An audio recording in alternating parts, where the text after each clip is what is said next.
Dear friends, I am Dr. Vinod Kumar P, Assistant Professor, Department of Mathematics, TMG College, Thiru. I would like to thank the faculties of Department of Mathematics, Farouk College, Calicut for inviting me to deliver a lecture in mathematical analysis in their online bridge course for degree students. The title of my lecture is Introduction to Mathematical Analysis. Mathematical analysis is the critical and careful study of calculus with an emphasis on understanding its basic principles. There are many branches for mathematical analysis, namely real analysis, complex analysis, functional analysis, topology, etc. In my lecture, we will concentrate on real analysis. Real analysis is a branch of mathematical analysis dealing with the real numbers and real valued functions of real variables. It includes the study of limits, convergence of sequences, continuity and smoothness, calculus of real functions, etc. Just like our understanding of natural numbers derives from counting, the idea of real numbers originates from conceiving durations of time and lengths in space.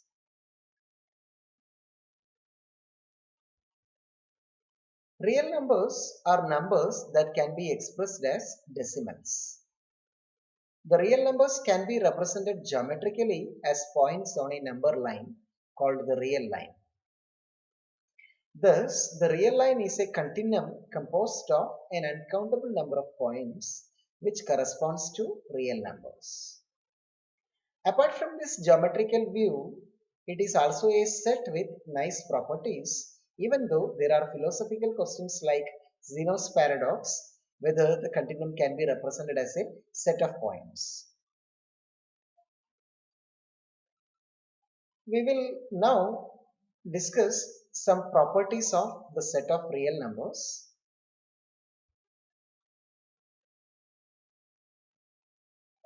The set of real numbers, which we will denote by the symbol R, is an example of an algebraic structure called ordered field. Let us see what is an ordered field. On the set of real numbers, we have two binary operations called addition and multiplication, such that the following properties apply.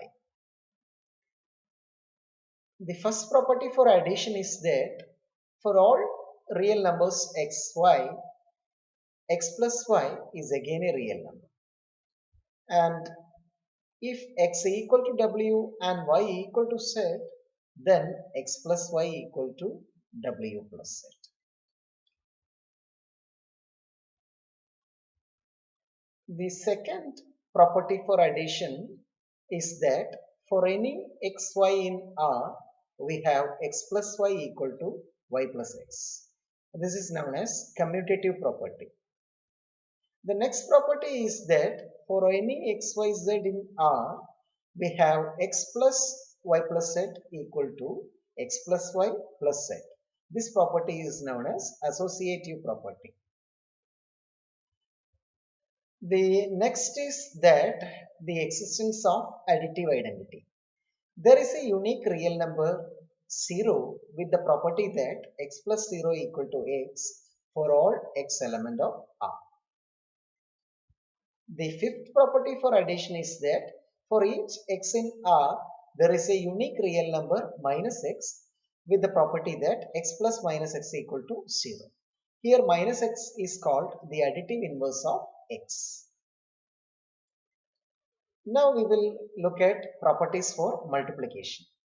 For all xy in R, x dot y, that means the product of x and y, belongs to R, and if x equal to w and y equal to z, then the product x dot y is the same as the product w dot z. Now The second property for multiplication is that for all xy in R, we have x dot y equal to y dot x, just like in the case of addition. This property is called commutative property for multiplication. Now the third property for multiplication is that for all xyz in R, we have x dot y dot z equal to x dot y dot z. This is the associative property. Next is that there is a unique real number 1 with the such that which is not the same as 0 with the property that x dot 1 equal to x for all x element of R. And this one is called the multiplicative identity. Now, the fifth property, for each x in R with x not equal to 0, there is a unique real number 1 by x such that x into 1 by x equal to 1. So, here 1 by x is known as the multiplicative inverse of x. For each non-zero real number x, we have the multiplicative inverse 1 by x. Now, the property is connecting the addition and multiplication, namely distributive property or distributive law, which says that for all xyz in R, we have x dot y plus z equal to x dot y plus x dot z. That means we can distribute multiplication over addition. This is known as distributive property or distributive law of real numbers. These 11 axioms, 5 axioms for addition and 5 axioms for multiplication and the distributive law that connects between the operations of addition and multiplication. These 11 axioms are called the field axioms. Any set, so here we are considered about R. If we have any set with two binary operations satisfying these 11 properties, such a structure is called a field. So in other words, these properties that we have observed for the set of real numbers illustrates that the set of real numbers forms a field. Now there is another structure in R, namely the order structure. So in addition to the field axioms, the real numbers also satisfies 4 order axioms. You know, there is a natural ordering of real numbers. There is a less than or greater than. That idea is there. So the order axioms that we state for the set of real numbers identify the properties of the relation less than. Remember that A greater than B simply means that B less than A. So we will state all properties with the relation less than with an understanding that A greater than B means B less than A. The first order axiom, for all xy in R, exactly one of the relations x dot x equal to y or x greater than y or x less than y holds. So for any two real numbers, we have only one of the three conditions, namely x equal to y, x greater than y or x less than y holds. This property is called trichotomy law or trichotomy property. The second order axiom states that for all xyz in R, if x less than y and y less than z, then x less than z. This is known as transitive law or transitive property. So if x less than y and y less than z, we have x less than z. The third order axiom is that for all real numbers x, y, z, if x less than y, then we are having that x plus z less than y plus z. The fourth order axiom states that for all x, y, z in R, if x less than y and z greater than 0, then x dot z less than y dot z. If a real number greater than 0, we will usually use to call it as a positive real number. So this fourth axiom states that if x less than y and if z is any positive real number, then x dot z less than y dot z. Now we will state our first theorem which shows how these axioms may be used to derive some familiar algebraic properties. Let x, y and z be real numbers. If x plus z equal to y plus z, then x equal to y. X dot 0 equal to 0 for any real number x. Minus 0 equal to 0 and minus 1 into x equal to minus x. Let us see how we will make use of these axioms stated about real numbers can be used to prove these familiar algebraic properties. One more property is there, x dot y equal to 0 if and only if x equal to 0 or y equal to 0. Another one is that x less than y if and only if minus y less than minus x. If x less than y and z less than 0, then x into z greater than y into z. We will illustrate the proofs by doing part A and D. The other parts are left as an exercise for students. So part A is that if x plus z equal to y plus z, then x equal to y. So given that x plus z equal to y plus z,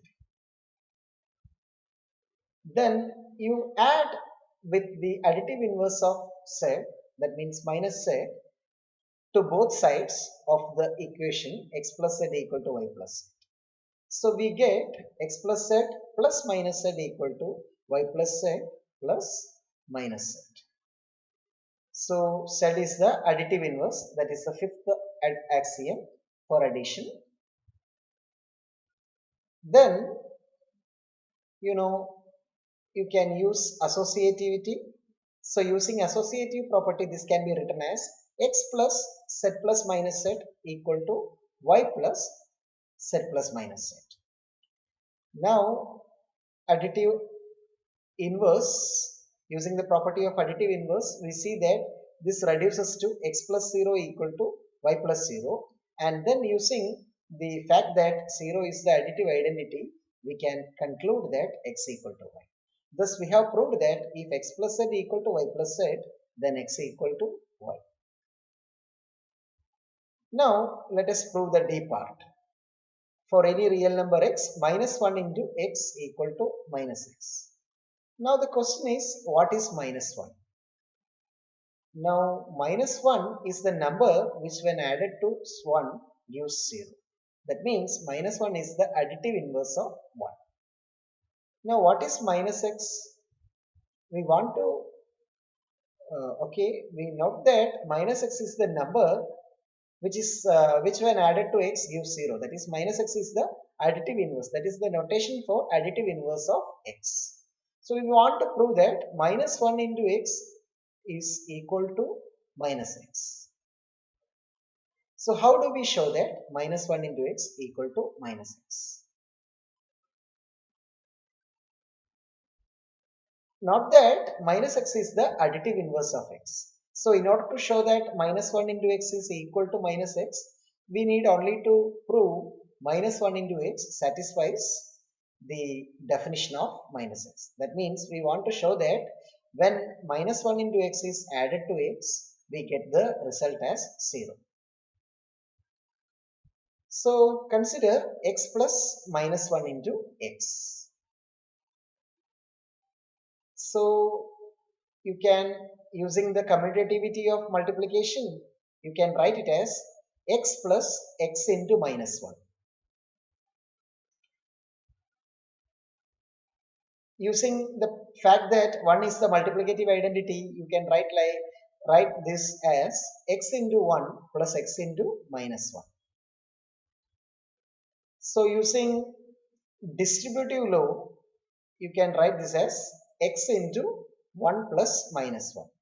Now using the fact that minus 1 is the additive inverse of 1, we will get this is equal to x into 0. And then 0 is x into 0 will be equal to 0 by part B that we have already proved. Therefore, the proof is uh,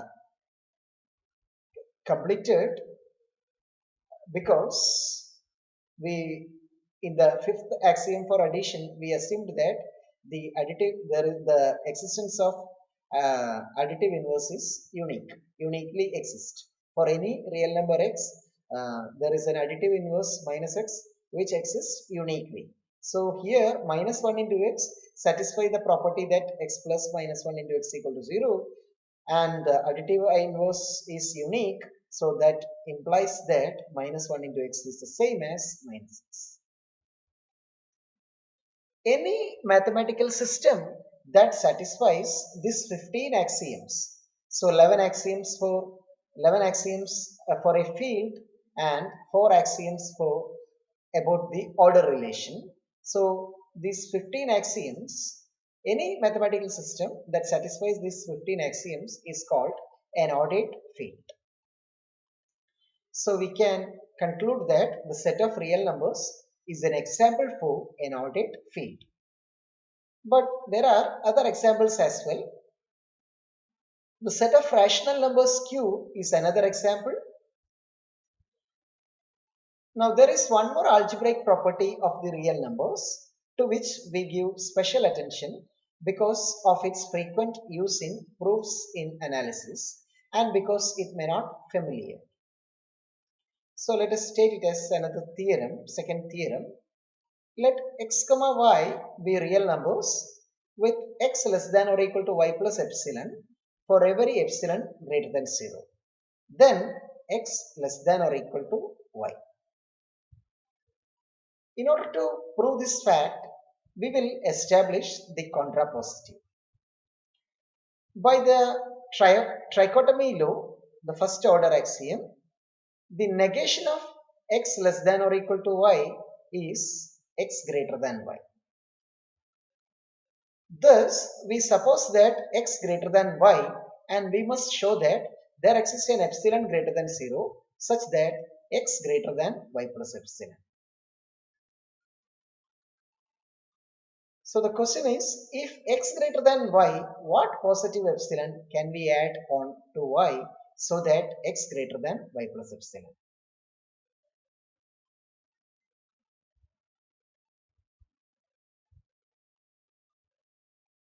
So here in this picture you can see x and y, and also x is greater than y. Now the question is, what positive epsilon that we want to choose such that x is still greater than y plus epsilon. So for example, you can take your epsilon as equal to half of the distance between x and y. That is epsilon equal to x minus y by 2. Since x greater than y, x minus y will be positive, so epsilon is positive. Furthermore, y plus epsilon will be equal to y plus x minus y by 2. If you simplify it, you will get it equal to x plus y by 2. Now, x greater than y. So, if you replace y with x, you will see that this is again less than x plus x by 2. That is 2x by 2. That is equal to x. So, we have established that there is an epsilon positive with the property that x greater than y plus epsilon. So this contradiction shows that if x less than or equal to y plus epsilon for every epsilon greater than 0, then x must be less than or equal to y. We now define the absolute value of a real number. If x is a real number, then the absolute value of x denoted by mod x is defined by mod x equal to x if x greater than or equal to 0 and minus x if x less than 0. The basic properties of absolute value are summarized in the following theorem. Let xy are real numbers and a is positive, then mod x always greater than or equal to 0. Mod x less than or equal to a if and only if minus a less than or equal to x less than or equal to a. mod xy equal to mod x into mod y. Mod x plus y less than or equal to mod x plus mod y. We will prove only part B and D. The remaining are being left as an exercise for students.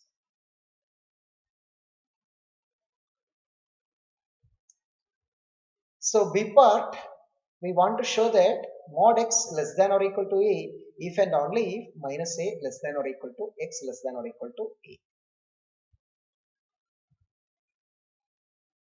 From the definition of absolute value, we see that x equal to mod x or x equal to minus mod x, so that minus mod x less than or equal to x less than or equal to mod x. If mod x less than or equal to a, then we have minus a less than or equal to minus mod x less than or equal to x less than or equal to mod x less than or equal to a. Conversely, so that part is established.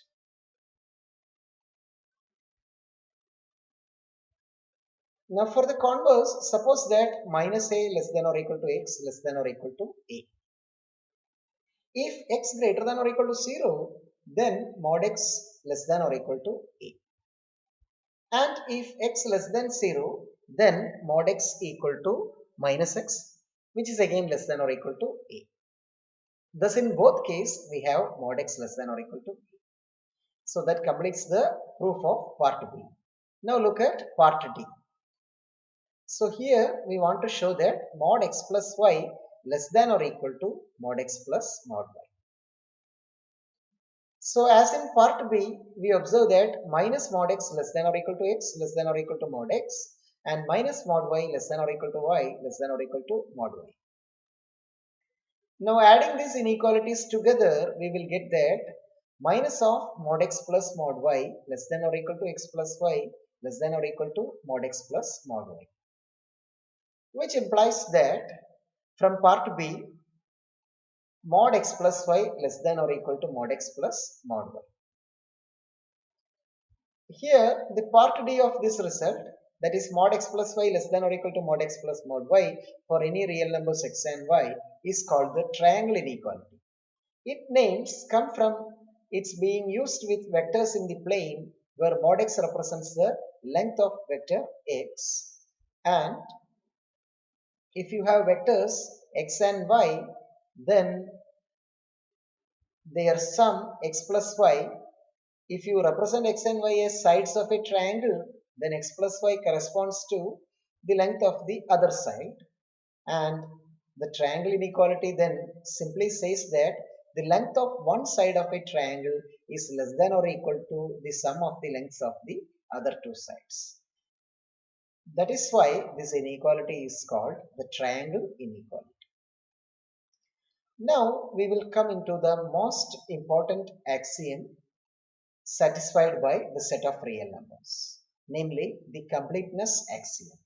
The completeness axiom roughly says that there are enough real numbers to complete the real line, in the sense that there is no holes or gaps in the real line. This additional axiom distinguishes R from Q. Before presenting this axiom, let us look at why it is needed. Consider the function f of x equal to x square minus 2. Look at the graph of this function.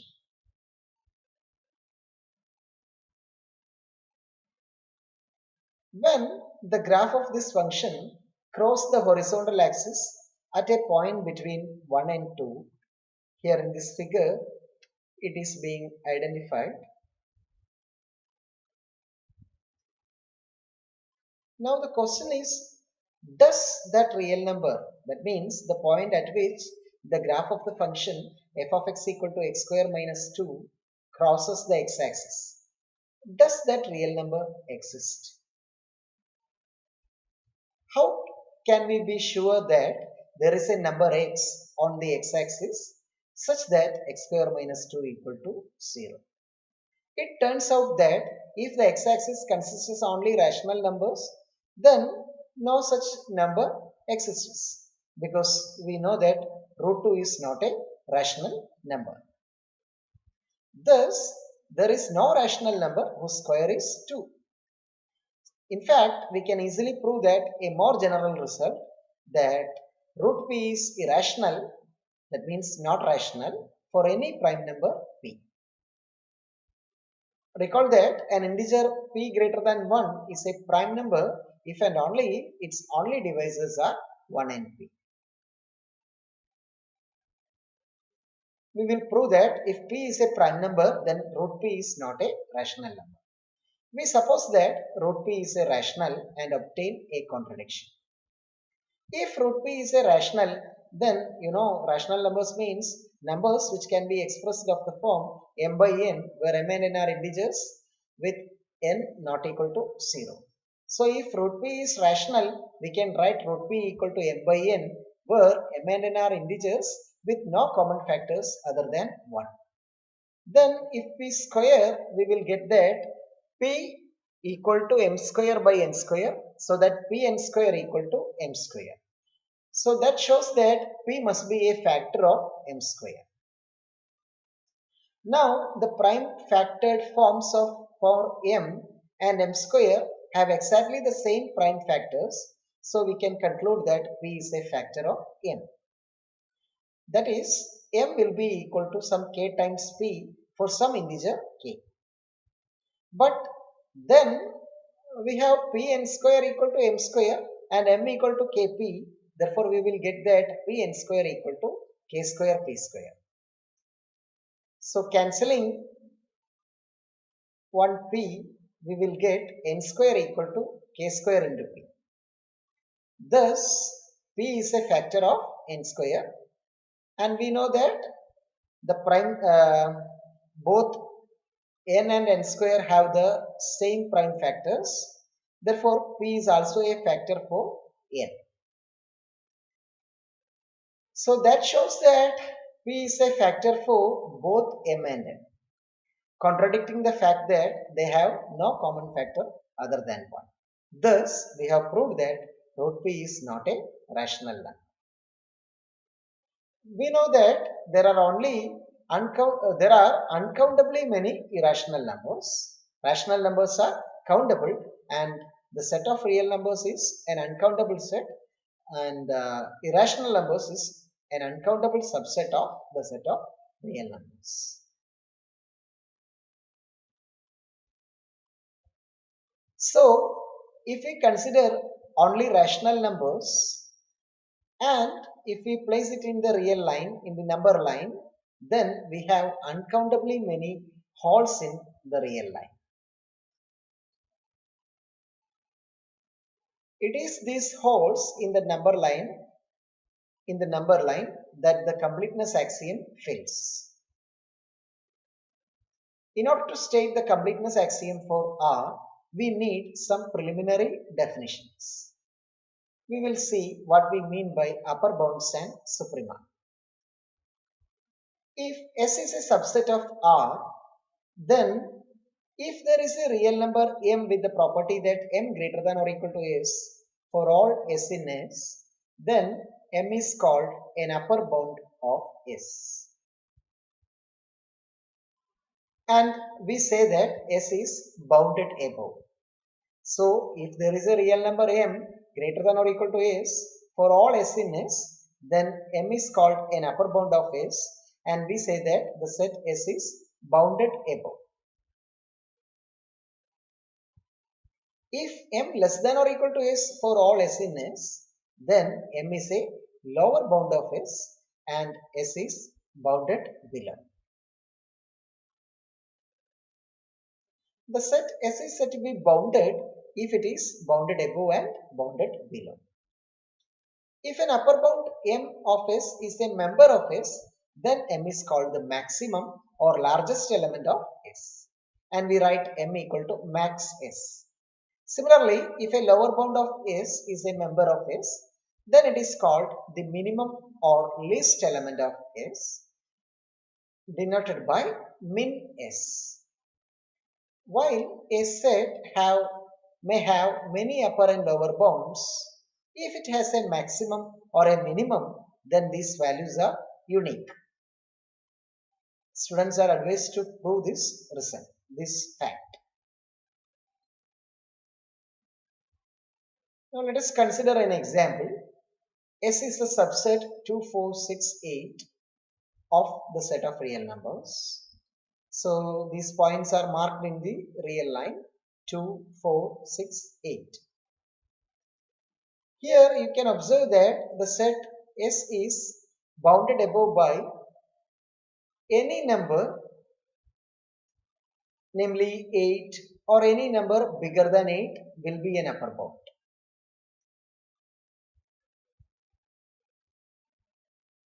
And 8 is an upper bound and also 8 belongs to S. So we have maximum of S is equal to 8.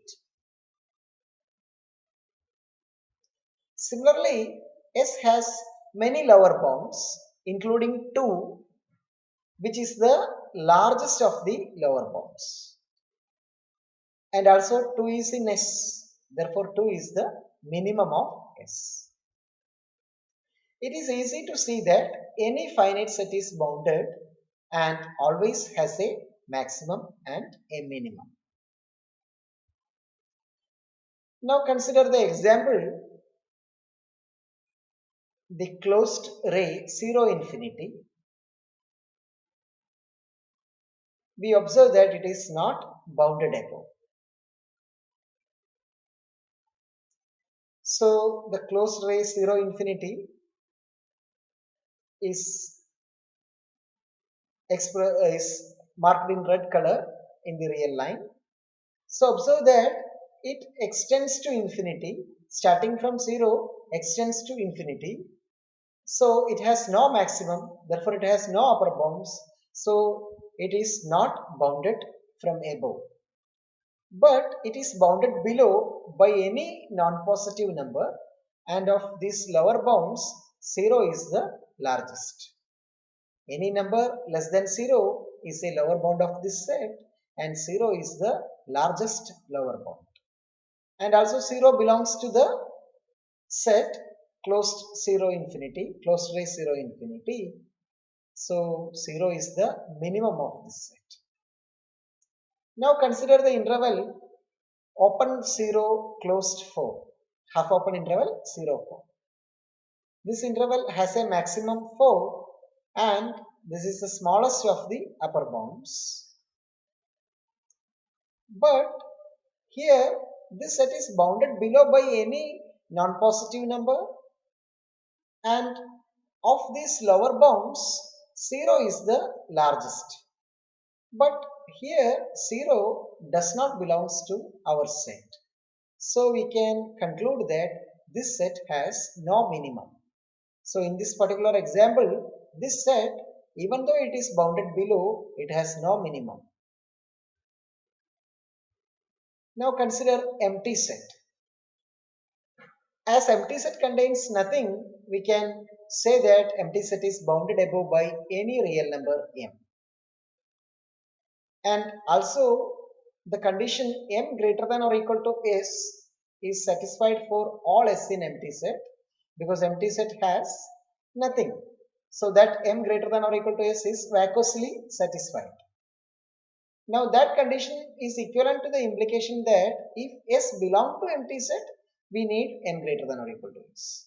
As empty set contains nothing, this result m greater than or equal to s for all s belongs to empty is trivially satisfied or vacuously satisfied.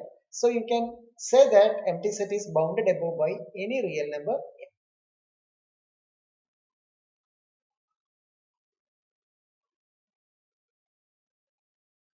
So likewise, empty set is bounded below by any real number m. Now we have the definition. If S is a non-empty subset of R and if S is bounded from above, then the least upper bound of S, called its supremum, denoted by sup S. So a real number m is a supremum of S if and only if, first of all, that m should be an upper bound, that is m greater than or equal to S for all S in S. And secondly, if m m prime less than m, then there exists an s prime in S such that s prime greater than m prime. That means m prime is not a upper bound for S. So any number smaller than m is not an upper bound of S. So for m to be the supremum of a set, we need that m should be an upper bound and no number smaller than m can be an upper bound of S. Similarly, if S is bounded below, we can define the greatest lower bound of S. We will call it as the infimum and denoted by inf S. Now consider the set T consisting of all q in Q with 0 less than or equal to q less than or equal to root 2. Does T have a supremum? It depends on the context. If we think of T as a subset of real numbers, then supremum of T exists and it is equal to root 2. But we know that root 2 is not a rational number. So T does not have a supremum in Q.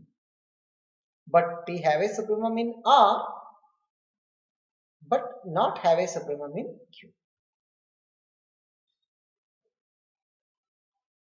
When considering subsets of R, it has been true that each set is bounded above has had a least upper bound.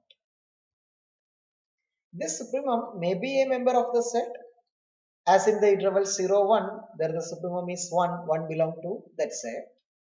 Or it may be outside the set, just like half open interval 0, 1, there the supremum is 1, which doesn't belong to that set. But in both cases, the supremum exists as a real number. So if we consider any subset of R which is bounded above, then it always have a supremum.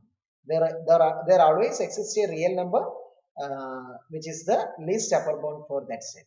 That point may or may not belong to that set. This is the fundamental difference between the set of rational numbers and the set of real numbers, and it is the basis of our final axiom, namely the completeness axiom. We will state that completeness axiom now. Every non-empty subset S of R that is bounded above has a least upper bound.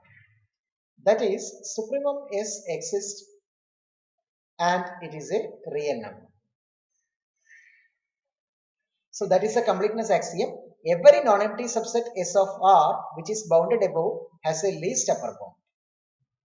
That means every non-empty subset of R which is bounded above, we will have sup S, and that sup S is a real number. So this is the completeness axiom. It follows readily from this that every non-empty subset S of R that is bounded below has a greatest lower bound. That means if S is a non-empty subset of R which is bounded below, then infimum of S exists and is a real number. Now any algebraic structure which satisfies the field axioms, order axioms, and this completeness axiom is called a complete ordered field. So we have noted that the set of real numbers forms a complete ordered field. The set of rational numbers Q satisfies the field axioms and order axioms, but it doesn't satisfy the completeness axiom. For example, we have noted this set, the set of all Q in Q with 0 less than or equal to Q less than or equal to root 2 is a non-empty subset of Q, but it does not have a supremum in Q. So Q does not satisfy the completeness axiom. That is, we can conclude Q is a field, an ordered field, but it is not a complete ordered field. So Q is a ordered field which is not complete, and R is a complete ordered field. Now we will illustrate a simple property of supremum. Given non-empty subsets A and B of R, let's C denote the set of all x plus y with x element of A and y element of B. If A and B have suprema, then C has a supremum, and that supremum of C will be equal to supremum of A plus supremum of B. Let us try to prove this result. Let supremum of A equal to small a and supremum of B equal to small b. Now if Z is any element of C, you can always write Z as x plus y for some x element of A and y element of B. Thus, Z equal to x plus y less than or equal to A plus B, because A and B are the supremum of the sets A and B. So we are having x less than or equal to A and y less than or equal to B. Therefore, we are having that Z less than or equal to A plus B. So that shows that A plus B is an upper bound for the set C. By the completeness axiom, here the set C is bounded from above. Therefore, by completeness axiom, it will have a least upper bound. So let the supremum of C be denoted by small c. We want to prove that supremum of C equal to sup A plus sup B. That is, we have to show that C equal to A plus B. Since C is the least upper bound and we have noted that A plus B is an upper bound of C, so we conclude that C less than or equal to A plus B. Now if you can show the other inequality, namely A plus B less than or equal to C, we will get that C equal to A plus B. Now to prove this A plus B less than or equal to C, we choose any positive real number epsilon. Since A is supremum of A minus epsilon cannot be a upper bound for A. So there must exist a real number x in A with the property that x greater than A minus epsilon. So let us have a picturization for that. So here we have seen the set A. A is the least upper bound of this set, supremum of this set, and epsilon is positive. So A minus epsilon will be smaller than A. Then if you take any number x, you can you can see that this A minus epsilon cannot be an upper bound. So there will be some x in A which is bigger than this A minus epsilon. Similarly, as B is the supremum of B, there always exists some y in B with the property that y is greater than B minus epsilon. Here B is the supremum of B. So B is the least upper bound of B. So epsilon is positive. So B minus epsilon will be smaller than B. Therefore, this B minus epsilon cannot be an upper bound. So there will be some y with the property that y greater than B minus epsilon. Combining these inequalities, we see that so we have x greater than A minus epsilon, y greater than B minus epsilon. So adding, you will get x plus y greater than A plus B minus 2 epsilon. So you are having that x plus y is an element of C and C is a supremum of C. Therefore, you are having that C is greater than A plus B minus 2 epsilon. That is, A plus B is less than C plus 2 epsilon for every epsilon greater than 0. Now, in the second theorem, we have established that if x less than or equal to y plus epsilon for every epsilon, then we will be having x equal to y. So using that fact, we can here conclude that A plus B less than or equal to C. So we have obtained A plus B less than or equal to C. Finally, C is less than or equal to A plus B and C is greater than or equal to A plus B. So combining them, we will get that C equal to A plus B. Now we will state an important property of real numbers, namely the Archimedean property.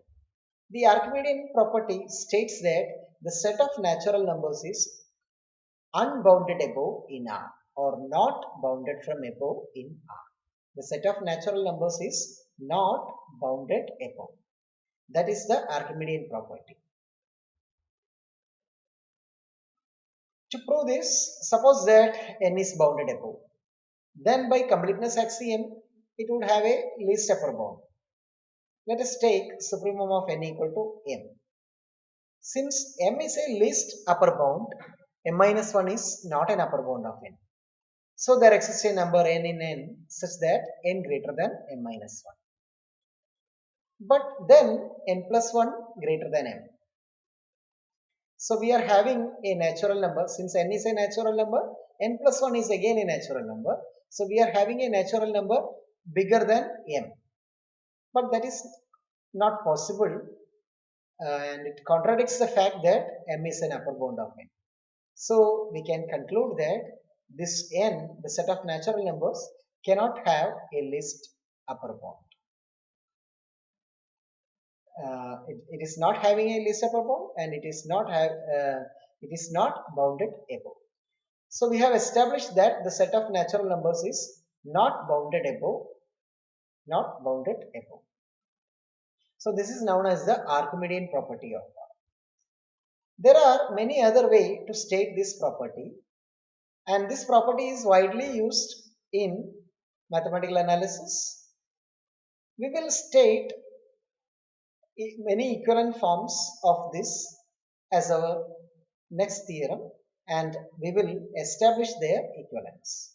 In many books, the Archimedean property is being stated as some of these equivalent forms.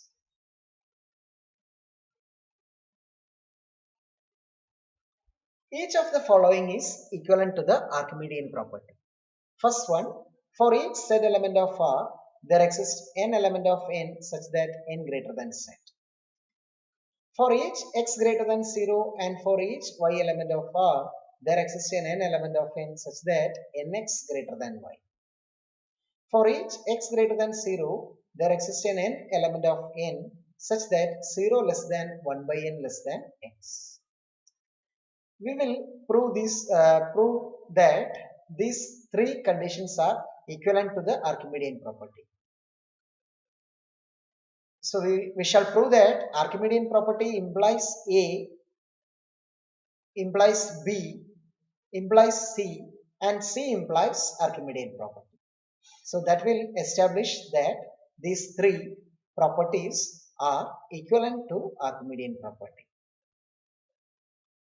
First of all, we will prove that Archimedean property, that means the set of natural numbers is not bounded from above, implies that for each z in R, there exists an n element of n such that n greater than z.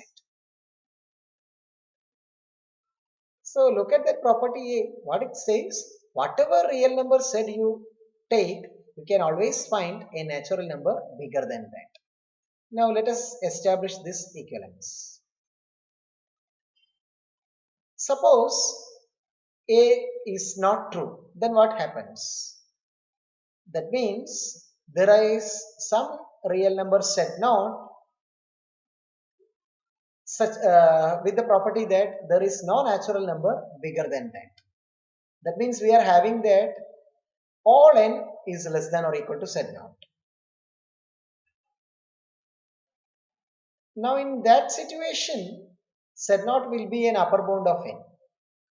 That contradicts the Archimedean property. The set of natural numbers is not bounded from n. So that contradiction shows that A must be true. So we have proved that Archimedean property implies the condition given in A. Now we want to prove that A implies B.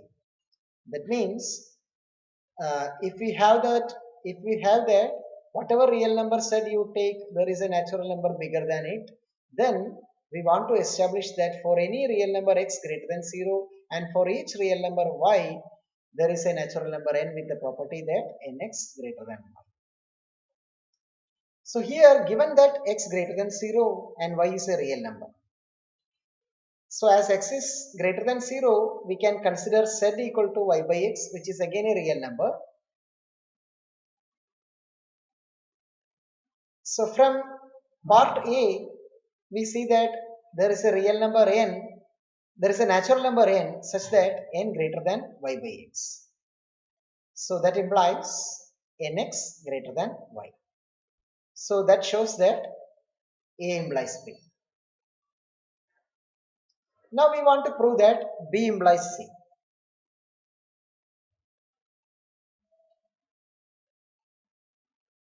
Given x greater than 0, we want to prove that there is a natural number n such that 0 less than 1 by n less than x. Now in part B, you take y as 1. Then from part B, we will get that there is a natural number n such that nx greater than 1. So that will implies that 1 by n less than x. Now n is a natural number, therefore n greater than 0, therefore 1 by n is also greater than 0. So we are having that 0 less than 1 by n less than x. So that proves B implies C. Now we want to prove that C implies the Archimedean property. That means by assuming C, we want to show that the set of natural numbers is not bounded from above. So assume that for any positive x, there is a natural number n such that 0 less than 1 by n less than x. Suppose that the set of natural numbers n were bounded above by some real number, say m. That is n less than or equal to m for all n element of n. Now you take k equal to m plus 1. Then you can see that n less than or equal to k minus 1.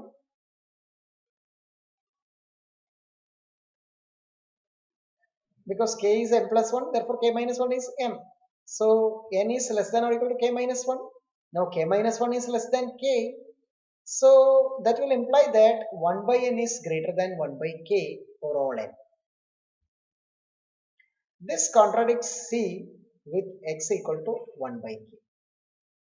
So for all, we have obtained that for all natural numbers n, we are having 1 by n greater than 1 by k. So that contradicts part C.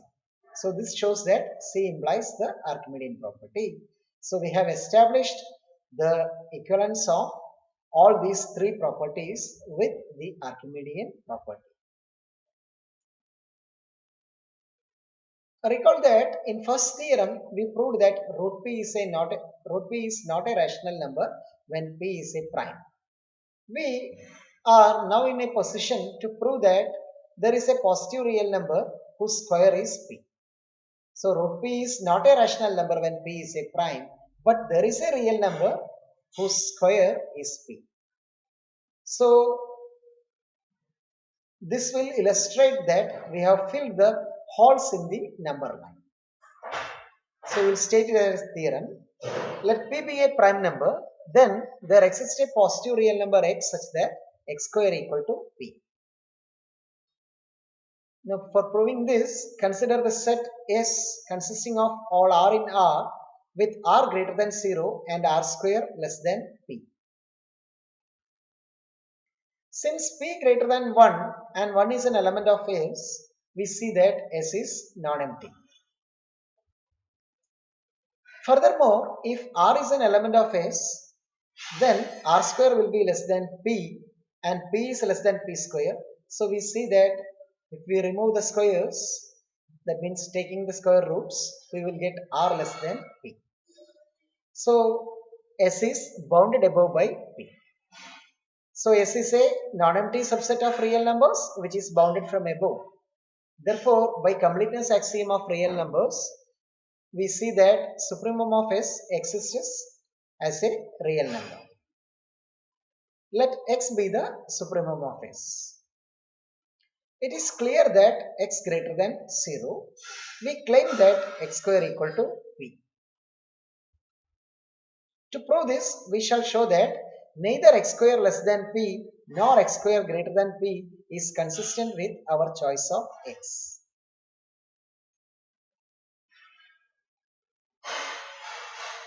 So our set S is the set of all r in R with r greater than 0 and r square less than p, and we have taken x as the supremum of S. We want to show that x square is equal to p. So we want to show that x square less than p and x square greater than p cannot hold. So suppose that x square less than p.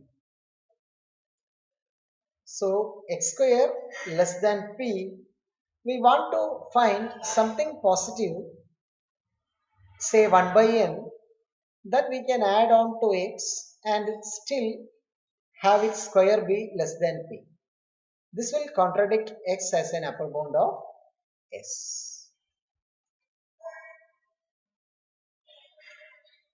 So if we can get some 1 by n with the property that x plus 1 by n square is again less than p, we will get a contradiction to the fact that x is an upper bound of s.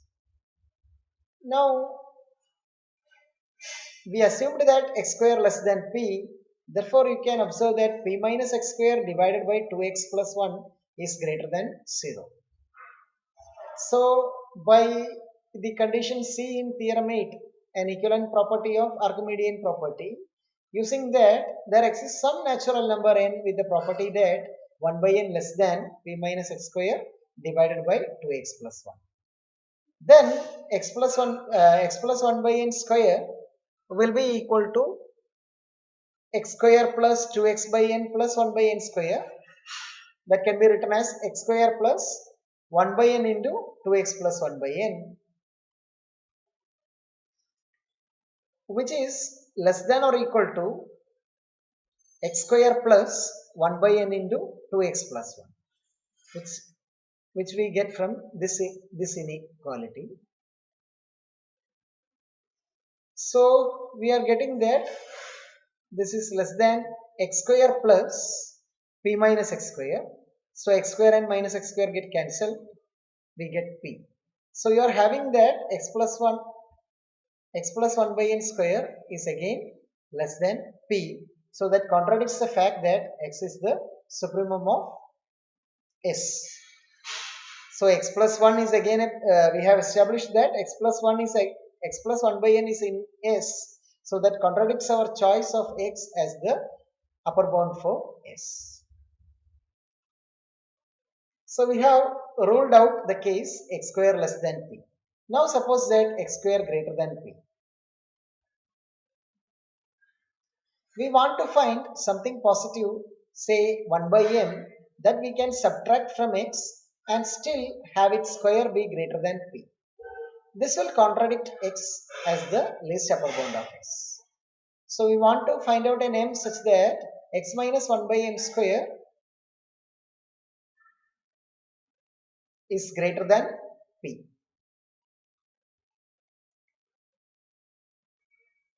We assumed that x square greater than p, therefore we have x square minus p by 2x greater than 0. So there exists an m in n such that 1 by m less than x square minus p by 2x. Then x minus 1 by m all square on expanding equal to x square minus 2x by m plus 1 by m square, which is greater than x square minus 2x by m, which is again greater than x square minus p. So x square is get cancelled, we are getting p. So we have established that x minus 1 by m square greater than p. So that implies that x minus 1 by m is again greater than r for all r in S. So x minus 1 by m is an upper bound of S. But x minus 1 by m is less than x. This contradicts our choice of x as the least upper bound of S. Finally, since neither x square less than p nor x square greater than p is a possibility, we conclude by the trichotomy law that in fact we get x square equal to p. So we have proved that whatever prime number p you take, you can always find a positive real number x such that x square equal to p. That means root p exists as a real number. Remember that if p is a prime, then root p does not exist in the set Q of rational numbers, but the set of real numbers is very rich and having the square root of any prime numbers. Now we will prove the set of rational numbers is dense in R. That means everywhere in the real line we can have rational numbers. We see the presence of Q in between any two real numbers. More precisely, if x and y are real numbers with x less than y, then there exists a rational number R such that x less than R less than y.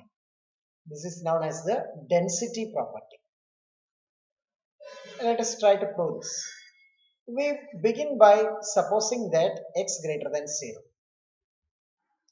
Using Archimedean property, equivalent condition A, there exists a natural number n such that n greater than 1 divided by y minus x. Here observe that x less than y, therefore y minus x is positive. So 1 by y minus x is a real number. So there is a natural number bigger than that. Okay. So on rewriting it, we get nx plus 1 less than ny. Since nx greater than 0, it is not difficult to show that there is a m in n with the property that m minus 1 less than or equal to nx less than n. It can be observed from the real line. You can see that any positive real number lies between two consecutive positive integers. Any positive real number, okay, if x is any positive real number, you can always find a natural number such that m minus 1 less than or equal to x less than m. So using that idea, we are getting a natural number m in n with the property that m minus 1 less than or equal to nx less than m.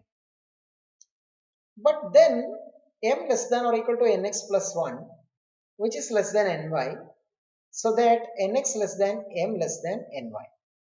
It follows that the rational numbers are equal to m by n satisfy that x less than r less than y. So we have established that between any two real numbers x and y, there is a rational number r such that x less than r less than y for positive real numbers. Now suppose that x less than or equal to 0. In this case, choose an integer k such that k greater than mod x. Then apply the argument above to the positive numbers x plus k and y plus k. If q is a rational satisfying x plus k less than q less than y plus k, then the rational number r equal to q minus k satisfies x less than r less than y. It follows easily from this fact that the irrational numbers are also dense in the set of real numbers. You are advised to try a proof for it. That is, if x and y are real numbers with x less than y, there exists an irrational number w such that x less than w less than y. So with this, we conclude our lecture on mathematical analysis. We have established some properties of real numbers. The set of real numbers with the binary operations of addition and multiplication satisfies all the conditions for for the algebraic structure field, and also it satisfies the axioms, order axioms, and most importantly it satisfies the completeness axiom. So the set of real numbers forms a complete ordered field.